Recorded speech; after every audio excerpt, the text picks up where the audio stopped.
Voici la dame par laquelle le complot de la balkanisation de la RDC a été démasqué. Il s'agit de Béatrice Safari, épouse de Roukoumera, coordonnateur du M23 chargé de la mise en œuvre de la déclaration de Nairobi. Tout est parti d'une simple et banale fouille, qui d'ailleurs est de routine le 18 avril 2018 à 13 h, à la barrière entre la RDC et le Rwanda, plus précisément à Goma. Quelle ne fut pas la surprise de découvrir sur elle ces documents très sensibles. On y voit un mouvement intitulé Front pour la restauration du Congo, FRC en cycle.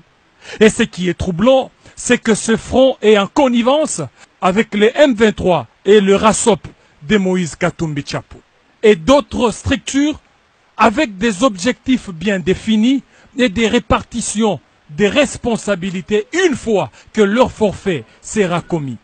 Entendez par forfait accéder au pouvoir par des voies illégales et illicites. L'arrestation de cette dame n'est pas anodine. Tenez, le 4 mai 2018, Bertrand Bisimwa va écrire une lettre à Saïd Djinit pour dénoncer l'arrestation de la dame comme l'indiquent ces documents. Alors, que contient ces documents mystères?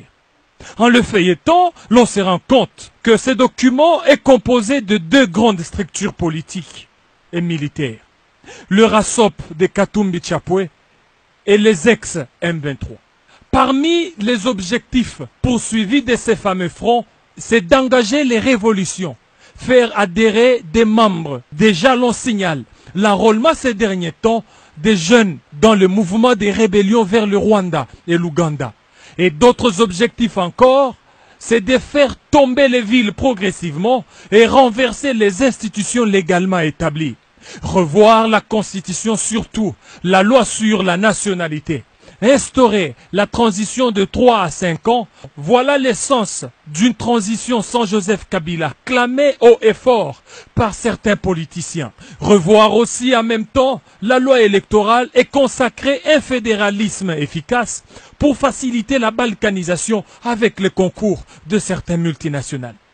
Que cache le propos de deux présidents Yoweri Museveni Kaguta et le Rwandais Paul Kagame à Gisenyi au mois de mars dernier, lorsqu'ils disent qu'ils vont aider à résoudre le problème du Congo tel qu'ils les connaissent? Au mois d'avril dernier, au Soudan du Sud, Yoweri Museveni a tenu de propos discourtois à l'égard des autorités congolaises depuis 1960.